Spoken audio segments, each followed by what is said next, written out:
Sex ಇರ್ಬೋದು, porn ಸೈಟಿನ ವಿಡಿಯೋಗಳಿರ್ಬೋದು, ಅಥವಾ ಬೆತ್ತಲಾಗಿರುವಂತಹದ್ದು ಖಾಸಗಿ ಅಂತ ಹೇಳಿದ್ರೆ ಪರ್ಸನಲ್ ವಿಡಿಯೋಗಳು ಏನಿರ್ತವೆ, ಇದೇನಾದರೂ ಶೇರ್ ಆಯ್ತು ಅಂತ ಹೇಳಿದ್ರೆ ಅಲ್ಲಿ ಅವರು ಪ್ರತಿ ದಿವಸ ಅವಂತ ಹೇಳಿದ್ರೆ ಆ ವಿಡಿಯೋಗಳ ಮೇಲೆ ಕಣ್ಣಿಟ್ಕೊಂಡು ಕೂತ್ಕೊಂಡಿರ್ತಾರೆ. ಅಂದ್ರೆ ಈ ರೀತಿಯ ಸೆಕ್ಸ್ ವಿಡಿಯೋ, ಅದರಲ್ಲಿ ಅಶ್ಲೀಲ ಪರ್ಸನಲ್ ವಿಡಿಯೋಗಳು ಶೇರ್ ಆಗಿರ್ತಾ ಮೊಬೈಲ್ನಿಂದ. ಡೆಲ್ಲಿಯ CBI ಕಚೇರಿ ಏನಿದೆ, ಈ ಕಚೇರಿಯಲ್ಲಿ ಮಾನ್ಯ ವೀಕ್ಷಕರು, ಅಳಿದು ಉಳಿದವರು ಕಂಡಂತೆ ಸ್ವಾಗತ ಸುಸ್ವಾಗತ.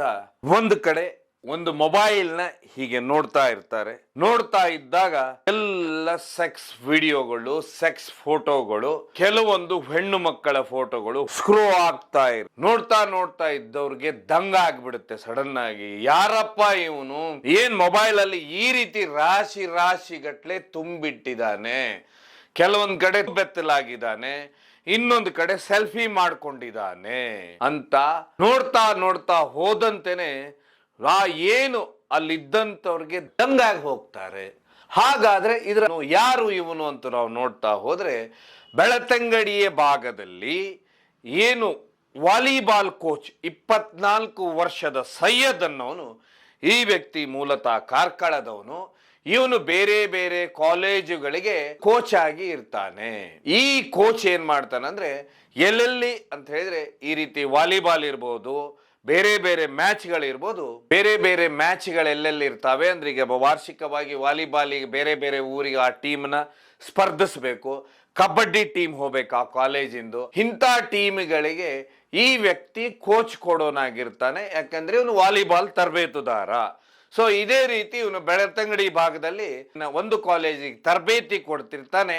ಅದೇ ಸಮಯಕ್ಕೆ ಒಂದು ಹುಡುಗಿಗೆ ಅಂತ ಹೇಳಿದ್ರೆ ಏನು ಕೋಚಿಂಗಿಗೆ ಬರ್ತಾ ಇರ್ತಾರೆ, ಅವರಿಗೆ ಏನಂತ ಹೇಳಿದ್ರೆ ಇವನು ಹೇಗಾದ್ರೂ ಕೋಚ್ ಕೊಡು ಟೀಚರ್ ಆಗುವುದ್ರಿಂದ, ಮುಂದೆ ಅವರೆಲ್ಲ ಸ್ಪೋರ್ಟ್ಸ್ ಮ್ಯಾನ್ ಆಗ್ಬೇಕಾಗಿರೋದ್ರಿಂದ ಅವರು ಫೋನ್ ನಂಬರ್ ಕೊಟ್ಟಿರ್ತಾರೆ.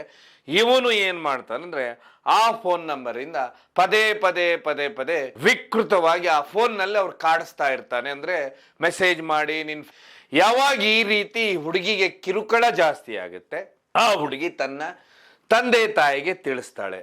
ಯಾವಾಗ ತಂದೆ ತಾಯಿಗೆ ತಿಳಿಸ್ತಾಳೆ, ತಂದೆ ತಾಯಿ ಮತ್ತೆ ಕೆಲವೊಂದು ಸಂಘಟನೆಯವರು ಏನ್ ಮಾಡ್ಬಿಡ್ತಾರೆ ಅಂತ ಹೇಳಿದ್ರೆ, ಇವನು ಯಾರು ಅಂತೇಳಿ ಹುಡುಕೊಂಡು ಆ ಕಾಲೇಜಿಗೆ ಬರ್ತಾರೆ.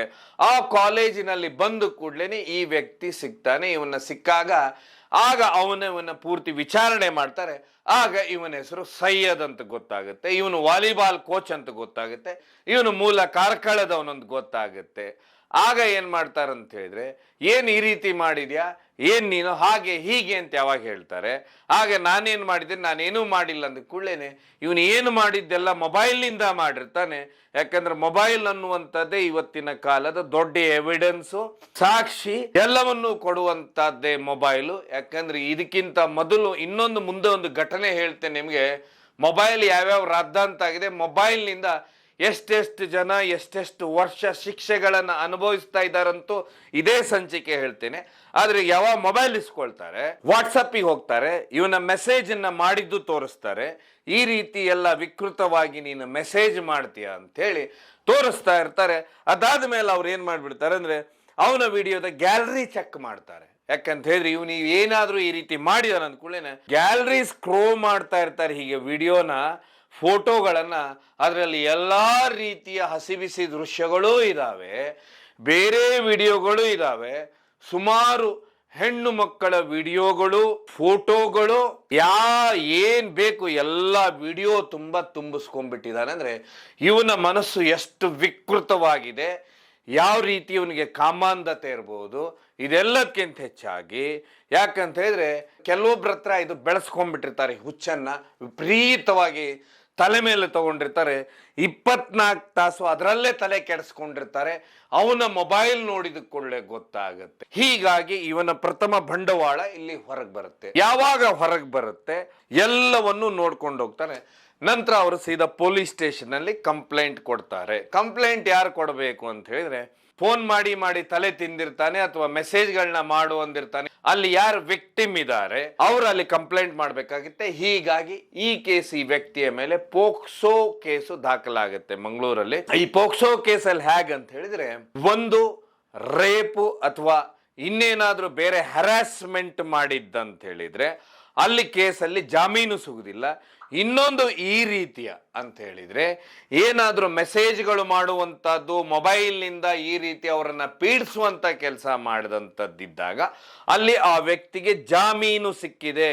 ಇದರರ್ಥ ಈ ಕೇಸ್ ಮುಂದುವರಿಸಿ ಬಿಟ್ರೆ ಅದು ಅಲ್ಲಿಗೆ ನಿಲ್ಲುವುದಿಲ್ಲ, ಇದರಲ್ಲಿ ಶಿಕ್ಷೆಗಳು ಆಗ್ತವೆ. ಯಾಕಾಗುತ್ತೆ ಅಂತ ನಾನು ನಿಮ್ಗೆ ಹೇಳ್ತಾ ಹೋಗ್ತೀನಿ. ಯಾಕಂದ್ರೆ ಅಲ್ಲಿ ಸುಮಾರು ವಿಡಿಯೋಗಳು ಒಂದು ಮೊಬೈಲಲ್ಲಿ ಸೆಕ್ಸ್ ವಿಡಿಯೋಗಳೇ ಇದ್ದಾವೆ. ಆ ಸೆಕ್ಸ್ ವಿಡಿಯೋಗಳು ಅಥವಾ ಫೋಟೋಗಳು ಯಾರ್ದಾದ್ರೂ ದುರ್ಬಳಕೆ ಆದಂಥವ್ರು ಅವ್ರೇನಾದ್ರೂ ಕಂಪ್ಲೇಂಟ್ ಕೊಟ್ರೆ ಅದು ಖಂಡಿತವಾಗೂ ಕೇಸ್ ಆಗುತ್ತೆ. ಯಾಕಂತ ಹೇಳಿದ್ರೆ ಅಲ್ಲಿ ಇವನೆಲ್ಲ ಮಾಡಿರ್ತಾನೆ, ಕೆಲವೊಬ್ರಿಗೆ ಅದು ಅವರ ಗಮನದಲ್ಲೂ ಇರುವುದಿಲ್ಲ, ಪಾಪ ಅವ್ರಿಗೆ ಗೊತ್ತೇ ಇರುವುದಿಲ್ಲ. ಎಷ್ಟೋ ಕಡೆ ಬಸ್ ನಲ್ಲಿ ಕೂತ್ಕೊಂಡಂತ ಬೇರೆ ಬೇರೆ ಫೋಟೋಗಳನ್ನ ತಗೊಂಡಿದ್ದಾನೆ. ಈ ರೀತಿಯ ಫೋಟೋ ತಗೊಳ್ಳೋದು ಅಪರಾಧ. ಅದಾದ್ಮೇಲೆ ಅದನ್ನ ಡೌನ್ಲೋಡ್ ಮಾಡೋದಿರ್ಲಿ, ಶೇರ್ ಮಾಡೋದಿರ್ಲಿ, ಮಾಡುವಂಥದ್ದು ಅಪರಾಧ. ಇದಕ್ಕೆ ಒಂದು ನಿಮ್ಗೆ ಘಟನೆನ ಹೇಳ್ತೇನೆ. ಸುಮಾರು ಜನ ಈ ರೀತಿಯ ಬ್ಲ್ಯಾಕ್ ಮೇಲರ್ಸ್ ಸುಮಾರು ಕೆಲಸ ಮಾಡ್ತಿರ್ತಾರೆ. ಏನಂತ ಹೇಳಿದ್ರೆ ತಾವೇನಾದ್ರೂ ಒಂದು ಹುಡುಗಿ ಒಟ್ಟಿಗೆ ಲವ್ ಅಥವಾ ಇನ್ನೊಂದು ಮಾಡೋದು, ಆ ನಂತರ ಅವಳೊಟ್ಟಿಗೆ ಇರುವಂತ ವಿಡಿಯೋಗಳನ್ನ ಮಾಡ್ಕೊಳ್ಳೋದು, ಫೋಟೋಗಳನ್ನ ಮಾಡ್ಕೊಳ್ಳೋದು, ಅವರನ್ನ ಮುಂದೆ ದುರ್ಬಳಕೆ ಮಾಡೋದಕ್ಕೋಸ್ಕರ ಈ ರೀತಿ ಫೋಟೋಗಳನ್ನ ನಾವು ಕಳಿಸ್ತೇವಂತೇಳಿ ಆ ಫೋಟೋಗಳನ್ನ ವೈರಲ್ ಮಾಡುವಂತದ್ದೇನಿದೆ, ಇದರಲ್ಲಿ ಶಿಕ್ಷೆ ಯಾವ ರೀತಿ ಆಗುತ್ತೆ ಅಂತದಕ್ಕೆ ಇವತ್ತು ಒಂದು ನಿಮಗೆ ಹೇಳ್ತೇನೆ. ಈ ರೀತಿ ಕರ್ನಾಟಕ ರಾಜ್ಯದಲ್ಲಿ ಸುಮಾರು ಜನರಿಗೆ ಶಿಕ್ಷೆ ಆಗಿದೆ. ಅದರಲ್ಲೂ ಒಂದು ಬೆಳ್ತಂಗಡಿ ಕೇಸನ್ನೇ ಹೇಳ್ತೇನೆ. ಬೆಳ್ತಂಗಡಿ ಕೇಸ್ ಏನಾಗುತ್ತೆ ಅಂದ್ರೆ, ಬೆಳ್ತಂಗಡಿಯಲ್ಲಿ ಒಂದು ಘಟನೆ ನಡೆಯುತ್ತೆ. ಒಬ್ಬ ವ್ಯಕ್ತಿಗೆ ಈಗ 3 ವರ್ಷ ಶಿಕ್ಷೆ ಆಗಿದೆ ಮೊನ್ನೆ. ಹಾಗಾದ್ರೆ ಈ ಘಟನೆ ಹೇಗಾಗತ್ತಂತ ನಾವು ನೋಡ್ತಾ ಹೋದ್ರೆ, ಡೆಲ್ಲಿಯ CBI ಕಚೇರಿ ಏನಿದೆ, ಈ ಕಚೇರಿಯಲ್ಲಿ ಒಂದು ಇದರದೇ ವಿಂಗ್ ಇರುತ್ತೆ. ವಿಂಗ್ ಇದ್ದಾಗ ಯಾವ್ದಾದ್ರೂ ವಿಡಿಯೋಗಳು ಈ ರೀತಿ ಅಂತ ಹೇಳಿದ್ರೆ ಸೆಕ್ಸ್ ಇರ್ಬೋದು, ಪೋರ್ನ್ ಸೈಟಿನ ವಿಡಿಯೋಗಳಿರ್ಬೋದು, ಅಥವಾ ಬೆತ್ತಲಾಗಿರುವಂತಹದ್ದು ಖಾಸಗಿ ಅಂತ ಹೇಳಿದ್ರೆ ಪರ್ಸನಲ್ ವಿಡಿಯೋಗಳು ಏನಿರ್ತವೆ, ಇದೇನಾದ್ರೂ ಶೇರ್ ಆಯ್ತಂತ ಹೇಳಿದ್ರೆ ಅಲ್ಲಿ ಅವರು ಪ್ರತಿ ದಿವಸ ಅವಂತ ಹೇಳಿದ್ರೆ ಆ ವಿಡಿಯೋಗಳ ಮೇಲೆ ಕಣ್ಣಿಟ್ಕೊಂಡು ಕೂತ್ಕೊಂಡಿರ್ತಾರೆ. CBIನ ಸೈಬರ್ ಸೆಲ್ನವರು ಅವರು ನೋಡ್ತಾರೆ. ಅವರು ನೋಡ್ದಂಥವ್ರು ಏನ್ ಮಾಡ್ಬಿಡ್ತಾರೆ ಅಂತ ಹೇಳಿದ್ರೆ ನೇರವಾಗಿ ಯಾವ ಊರು ಅಂತ ಅವ್ರಿಗೆ ಗೊತ್ತಾಗುತ್ತೆ, ಈ ಮೊಬೈಲ್ ಎಲ್ಲಿ ಬಳಕೆ ಆಗ್ತಾ ಇದೆ ಅಂತ ಗೊತ್ತಾಗುತ್ತೆ, ಎಲ್ಲಿಂದ ಎಲ್ಲಿಗೆ ಶೇರ್ ಆಗ್ತಾ ಇದೆ ಅಂತ ಅವ್ರಿಗೆ ಗೊತ್ತಿರುತ್ತೆ. ಕರ್ನಾಟಕ ಬೆಳ್ತಂಗಡಿ ಅಂತ ಅವ್ರಿಗೆ ಗೊತ್ತಾಗುತ್ತೆ. ಯಾವಾಗ ಬೆಳ್ತಂಗಡಿ ಅಂತ ಗೊತ್ತಾಗುತ್ತೆ, ಅವರು ಬೆಂಗಳೂರಿನ COD ಕಚೇರಿಗೆ ಕಳಿಸ್ತಾರೆ, ಮೇಲ್ ಮಾಡಿ ಕಳಿಸ್ತಾರೆ. ಈ ರೀತಿ ಈ ವಿಡಿಯೋ ಇಲ್ಲಿಂದ ಇಲ್ಲಿಗೆ ಶೇರ್ ಆಗ್ತಾ ಇದೆ, ಇದು ತುಂಬಾ ವೈರಲ್ ಆಗ್ತಾ ಇದೆ, ದಯವಿಟ್ಟು ಇದ್ರ ಬಗ್ಗೆ ತನಿಖೆ ಮಾಡಿ ಅಂತ ಹಾಕ್ತಾರೆ. ಯಾವಾಗ CBI ತನಿಖೆ ಅಂದ್ಕೊಳ್ಳೇನೆ COD ಅವ್ರು ಏನ್ ಮಾಡ್ತಾರೆ, ನೇರವಾಗಿ ಮಂಗಳೂರಿಗೆ ಬರ್ತಾರೆ. ಮಂಗಳೂರಿನಲ್ಲಿ ಸೆನ್ ಅಂತ ಹೇಳಿದ್ರೆ ನಿಮ್ಗೆ ಸೈಬರ್ ಎಕನಾಮಿಕ್ಸ್ ನಾರ್ಕೋಟಿಕ್ಸ್ ಏನ್ ಪೊಲೀಸ್ ಸ್ಟೇಷನ್ ಇದೆ, ಇಲ್ಲಿ ಬಂದು ಅವ್ರು ಕೂತ್ಕೊಳ್ತಾರೆ. ಇಲ್ಲಿಂದ ಏನ್ ಮಾಡ್ತಾರೆ ಅಂದ್ರೆ ಎಲ್ಲಾಗಿದೆ ಘಟನೆ ಅಂತ ಹೇಳಿ ಅವನು ಬೆಳ್ತಂಗಡಿಯ ಹುಡುಗ ಇರ್ತಾನೆ, ಬೆಳ್ತಂಗಡಿಯಲ್ಲಿ ಅವನನ್ನು ಕರ್ಕೊಂಡು ಬರ್ತಾರೆ, ಅವನ ಮೊಬೈಲ್ನು ಎತ್ಕೊಂಡು ಬರ್ತಾರೆ, ಬಂದು ವಿಚಾರಣೆ ಮಾಡ್ತಾರೆ, ಮೊಬೈಲ್ನ ಫಸ್ಟ್ ಸೀಜ್ ಮಾಡ್ತಾರೆ. ಬೇರೆ ಏನು ಮಾಡೋದಿಲ್ಲ. ಯಾಕಂತ ಹೇಳಿದ್ರೆ ನಾನು ಹೇಳಿದೆ ಮೊಬೈಲ್ ಅನ್ನೋದು ಎಂತ ಎವಿಡೆನ್ಸ್ ಅಂತ ಹೇಳಿ. ಆಗ ಆ ಮೊಬೈಲ್ನ ಏನ್ ಮಾಡ್ತಾರೆ, FS ಅಲ್ಲಿ ಕಳಿಸಿದಾಗ ಕೆಲವೊಂದು ಪೋರ್ನ್ ಸೈಟಿನ ವಿಡಿಯೋಗಳು ಡೌನ್ಲೋಡ್ ಆಗಿದ್ದಿರುತ್ತೆ. ಆ ವಿಡಿಯೋ ಆ ಮೊಬೈಲ್ನಿಂದ ಶೇರ್ ಆಗಿರುತ್ತೆ. ಶೇರ್ ಆಗಿದಂತ ಅಂದ್ರೆ ಈ ರೀತಿಯ ಸೆಕ್ಸ್ ವಿಡಿಯೋ, ಅದರಲ್ಲಿ ಅಶ್ಲೀಲ ಪರ್ಸನಲ್ ವಿಡಿಯೋಗಳು ಶೇರ್ ಆಗಿರುತ್ತೆ. ಆ ಮೊಬೈಲ್ನಿಂದ ಶೇರ್ ಆದಂತದ್ದು ಮುಂದೆ ಹೋಗಿ ಸುಮಾರು ಕಡೆ ವೈರಲ್ ಆಗಿರುತ್ತೆ. ಯಾವಾಗ ಇದು ಈ ಮೊಬೈಲ್ನಿಂದನೇ ಹೋದಂತದ್ದು ಮೊದಲ ಬಾರಿಗೆ ಎಲ್ಲ ಕಡೆ ವೈರಲ್ ಆಗಿದೆ ಅಂತ ಗೊತ್ತಾಗುತ್ತೆ. ಆಗ ಏನ್ ಮಾಡ್ತಾರೆ, ಕೇಸನ್ನ ದಾಖಲಿಸ್ತಾರೆ. ಈ ಕೇಸನ್ನ ಕೋರ್ಟಲ್ಲಿ ಇದರ ವಿಚಾರಣೆ ನಡೆಯುತ್ತೆ. ಇಲ್ಲಿ ಯಾರು ಬಂದು ವಿಚಾರಣೆಯಲ್ಲಿ ಸಾಕ್ಷಿ ಹೇಳಬೇಕು ಅಂತಿಲ್ಲ, ಸಾಕ್ಷಿನೂ ಇಲ್ಲ. ಯಾಕಂತ ಹೇಳಿದ್ರೆ ಈ ವಿಚಾರಣೆಯಲ್ಲಿ ಸಂಪೂರ್ಣವಾಗಿ ಮೊಬೈಲ್ ಅವನ ಹೆಸರಲ್ಲಿ ಇರುತ್ತೆ, ಮೊಬೈಲ್ನಿಂದ ಶೇರ್ ಆಗಿದ್ದಿರುತ್ತೆ, ಮೊಬೈಲ್ ಡೌನ್ಲೋಡ್ ಆಗಿರುತ್ತೆ, ಪ್ರತಿಯೊಂದಕ್ಕೂ ಅದೇ ಸಾಕ್ಷಿ ಆಗಿರುತ್ತೆ. ಈ ಕೇಸಿನಲ್ಲಿ 50,000 ದಂಡ, 3 ವರ್ಷ ಶಿಕ್ಷೆ ಆಗುತ್ತೆ. ನಾವು ತಿಳ್ಕೋಬಹುದು, ರಾಜ್ಯದಲ್ಲಿ ಎಲ್ಲಾನು ನಾವು ವಿಡಿಯೋಗಳನ್ನ ವೈರಲ್ ಮಾಡಿಬಿಡ್ತೇವೆ, ಶೇರ್ ಮಾಡಿಬಿಡ್ತೇವೆ ಅನ್ನೋಂಥವ್ರು ಸುಮಾರು ಜನ ದುಸ್ಸಾಹಸ ಮಾಡ್ತಿರ್ತಾರೆ. ಒಂದು ವೇಳೆ ಇದೇನಾದ್ರೂ ಮಾಡುವಂತ ಕೆಲಸ CBIನ ಸೈಬರ್ ಸೆಲ್ಗೆ ಗೊತ್ತಾಗ್ಲಿ ಅಥವಾ ಬೇರೆ ಯಾರಾದ್ರೂ ವ್ಯಕ್ತಿಗಳಿಗೆ ಗೊತ್ತಾಗ್ಬಿಟ್ರೆ, ಅವ್ರು ಏನಾದ್ರೂ ಒಂದು ಕಂಪ್ಲೇಂಟ್ ಮಾಡಿದ್ರೆ ಇದರಲ್ಲಿ ಶಿಕ್ಷೆ ಕಟ್ಟಿಟ್ಟಿದ ಬುತ್ತಿ. ಯಾಕಂತ ಹೇಳಿದ್ರೆ ಅವತ್ತಿಂದ ಅವತ್ತೇ ಏನಾಗುದಿಲ್ಲ, ಆನಂತರ ಇದು ವಿಚಾರಣೆ ಆಗುತ್ತೆ, ವಿಚಾರಣೆ ಆದ ನಂತರ ಕೊನೆಗೆ ಒಂದು ದಿವಸ ಇದರಲ್ಲಿ ಶಿಕ್ಷೆ ಆಗುತ್ತೆ. ಸೊ ಪೊಲೀಸರು ಯಾವ ರೀತಿ ಸೈಬರ್ ಸೆಲ್ನಿಂದ ಫೋನ್ ಬರುತ್ತೆ ಅನ್ನೋದು ಕೆಲವೊಂದು ನಿಮಗೆ, ಮತ್ತೆ ಅದಕ್ಕೆ ಇದನ್ನ ಯಾರಾದರೂ ಫೋನ್ ಮಾಡಿ ಹೆದರಿಸ್ತಿರ್ತಾರೆ, ನಿಮ್ಮ ಕೇಸ್ ಹಾಗಾಗಿದೆ ಹಾಗಾಗಿದೆ ಅಂತ. ಆ ರೀತಿ ಕೇಸ್ ಅಲ್ಲ, ಇದೆಲ್ಲ ಹೇಗಾಗುತ್ತೆ ಅಂದ್ರೆ ಬೈ ಲೀಗಲಿ ಆಗುತ್ತೆ. ಮೊದಲಿಗೆ CBIನಿಂದ COD ಬರುತ್ತೆ, COD ಇಂದ ಯಾವ ಜಿಲ್ಲೆಯಲ್ಲಿ ಯಾವ್ಯಾವ ಸೆನ್ ಸ್ಟೇಷನ್ ಇರ್ತಾವ, ಸೈಬರ್ ಸೆಲ್ಗೆ ಬರ್ತವೆ. ಸೈಬರ್ ಸೆಲ್ನಿಂದ ಆ ವ್ಯಕ್ತಿಯ ಮನೆಗೆ ನೋಟಿಸ್ ಹೋಗುತ್ತೆ. ನೋಟಿಸ್ ತಗೊಂಡು ಹೋಗಿ ಅವನನ್ನ ಮನೆಗೆ ಹೋಗಿ ವಿಚಾರಣೆ ಮಾಡಿ ಅಲ್ಲಿಂದ ಹೀಗಾಗಿ ಈ ಕೇಸ್ಗಳು ಈ ರೀತಿ ಬರ್ತವೆ. ಯಾಕಂದ್ರೆ ಸುಮಾರು ಜನ ಮತ್ತೆ ಇದನ್ನ ತಪ್ಪಾಗಿ ಅರ್ಥ ಮಾಡ್ಕೊಳ್ಬೇಡಿ, ಇದನ್ನೇ ಮಿಸ್ಯೂಸ್ ಮಾಡೋದಕ್ಕೂ ಸುಮಾರು ಜನ ಫೋನ್ ಮಾಡಿ ನಿಮ್ದು ಕಂಪ್ಲೇಂಟ್ ಆಗಿದೆ ಅಂತ ಹೇಳಿ. ಹಾಗಿಲ್ಲ, ಅದು ನಿಮ್ಮ ಜುಡಿಕ್ಷನ್ ಅಂದ್ರೆ ನೀವೆಲ್ಲಿ ವಾಸ ಇರ್ತೀರ ನಿಮ್ಮ ಪೊಲೀಸ್ ಸ್ಟೇಷನ್ ನಿಂದನೇ ನಿಮ್ಮ ಪೊಲೀಸರೇ ಅಲ್ಲಿಗೆ ಬಂದ್ಬಿಡ್ತಾರೆ. ಸೊ ಈ ಕೇಸಿನಲ್ಲಿ ಹೀಗಾಗಿ ಇದಕ್ಕೆರಡಕ್ಕೂ ವ್ಯತ್ಯಾಸ ಇದೆ.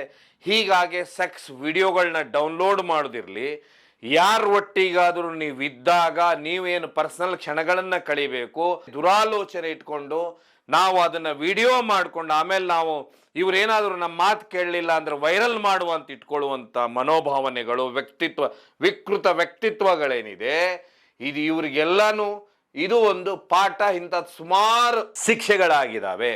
ಅದೇ ರೀತಿ ಈಗ ನಾವೇನು ವಾಲಿಬಾಲ್ ಕೋಚ್ ವಿಷಯಕ್ಕೆ ಬಂದ್ಬಿಟ್ರೆ, ಈ ಕೋಚ್ಗೂ ಇದರಲ್ಲಿ ಯಾರಾದರೂ ವಿಡಿಯೋದವ್ರು ಒಂದು ಕಂಪ್ಲೇಂಟ್ ಮಾಡಿಬಿಟ್ರೆ ಇದು ವಿಚಾರಣೆಗಳು ಪ್ರಾರಂಭವಾಗ್ತವೆ.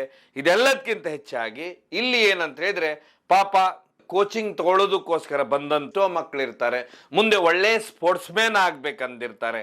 ಅಂಥವರಿಗೆ ಇಂಥ ವಿಕೃತಿ ಮನಸ್ಥಿತಿ ಉಳ್ಳಂಥವ್ರು ಏನಾದರೂ ಕೋಚ್ಗಳಾಗ್ಬಿಟ್ರೆ ಯಾವ ರೀತಿ ಸಮಸ್ಯೆಗಳಾಗ್ತಾವನ್ನೋ ಅದಕ್ಕೆ ಇದು ಒಂದು ಉದಾಹರಣೆ.